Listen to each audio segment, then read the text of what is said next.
여러분 안녕하십니까, 진성호입니다. 윤석열 전 대통령이 탄핵을 당하고 조기 대통령 선거를 치르게 되자 이재명 더불어민주당 대선 후보가 대통령이 될 거라고 생각한 많은 사람들이 드디어 태도를 바꾸고 있습니다. 자, 이재명의 대장동 재판, 대북 송금 재판, 여기에 나온 증인, 피고, 이들이 지금 갑자기 태도를 급변하고 있습니다. 그전에는 그렇지 않았습니다. 그런데 자신이 했던 진술을 번복하고 아예 답하지 않겠다는 사람도 나옵니다. 이재명이 대통령이 되면 이제 니들이 알아서 기라는 겁니까? 아무리 그렇지만 대통령이 바뀐다 하더라도 지금 사법부, 검찰 이렇게 행정부의 종속물이 된다는 건지, 아무튼 지금 국민들은 유심히 지켜보고 있습니다. 어제 더불어민주당이 대장동 사건을 수사하고 있는 검사가 사건을 조작했다며 공수처에 고발하겠다고 협박을 했습니다. 그리고 오늘 실제 고발을 했습니다. 자, 여기에 대해서 대장동 검사가 직접 입장을 밝혔습니다. 방금 전 나온 서울중앙지검의 긴급 입장문입니다. 이걸 보면 정말 일반적인 재판에서 늘 있는 일인데 이거 하나 꼬투리 잡아서 담당 검사를 고발하고 이런 식으로 이재명의 방탄을 하겠다는 건지, 아무튼 이재명과 그 일당들이 지금 대한민국 사법부, 검찰까지 협박, 농락하고 있다는 비판이 나오고 있습니다. 진성호의 융단 폭격 시작합니다. 더불어민주당을 융단 폭격합니다.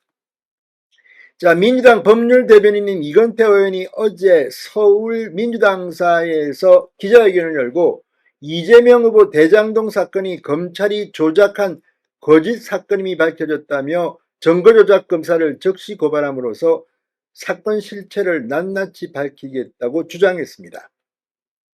그리고 실제 이 담당 검사를 공수처에 고발할 방침이라고 했는데 오늘 고발했습니다. 자, 그러자 이에 대해서 서울중앙지검 대장동 수사검사들이 폭발했습니다. 자, 여기에 대해서 국민의힘 법률자문위원장인 주진우 의원도 판사 검사 협박은 법치주의의 붕괴다. 일부 피고인이 자신의 죄를 피하기 위해 진술이 오락가락하는 것은 재판에서 자주 있는 일이라고 말했습니다. 자, 그런데 지금 이걸 가지고 꼬투리를 잡아서 공수처에 검사를 고발하겠다. 이런 식이면 지금 악질 범죄자들 전부 다 지금 이걸 유심히 지켜보고 있다가 야, 이거 때가 되면 뭐 하나 터졌다, 우리도 검사를 고발하자, 공수처가 있다, 이렇게 생각할지 누가 알겠습니까? 아무튼 지금 굉장히 우려스러운 일이, 권력만 잡으면 이제 검찰, 사법부까지 장악할 수 있다고 판단하는지. 자, 서울중앙지검이 방금 전 언론 공지를 통해 이 사실과 다르다는 취지의 입장문을 냈습니다.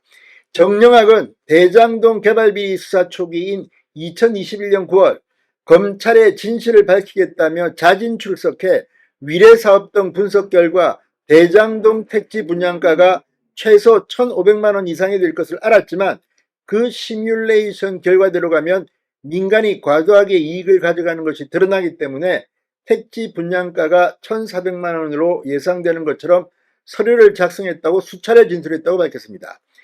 자, 증거조작 주장이 제기된 엑셀 파일에 대해서는 정씨 진술에 따라 정영학 씨가 제공한 파일에 실제 1,500만 원을 입력해 당시 이렇게 시뮬레이션을 했다는 것인지를 정씨에게 확인했던 자료라고 말했습니다.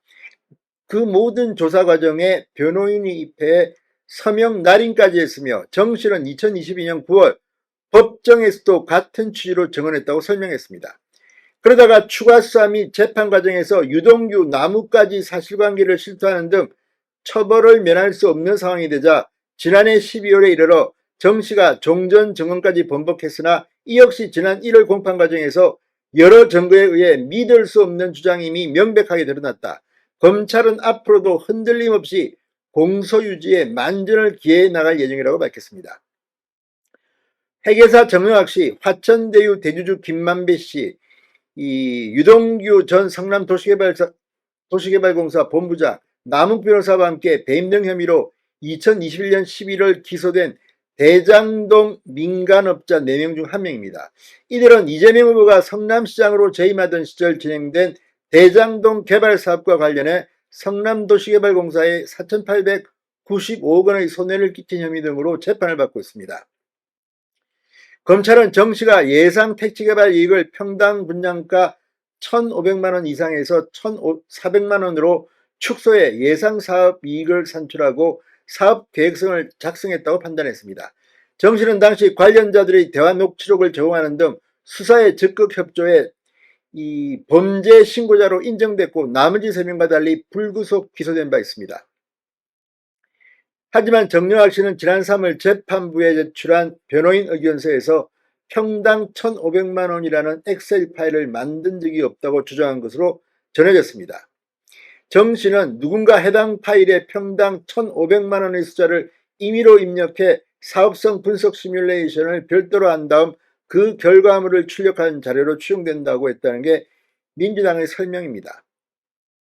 자, 이제 공수처가 수사할지 안 할지는 모르겠습니다만 이런 식이라면 이재명의 대장동 재판은 계속 진행돼야 합니다. 정말 이재명이 대통령이 될 가능성이 높아지니까 별의 별일이 다 있습니다. 이렇게 되면 대한민국 헌법과 법률은 정치 권력에 허무하게 무너지는 겁니다. 진성호의 융단 폭격이었습니다. 여러분 감사합니다.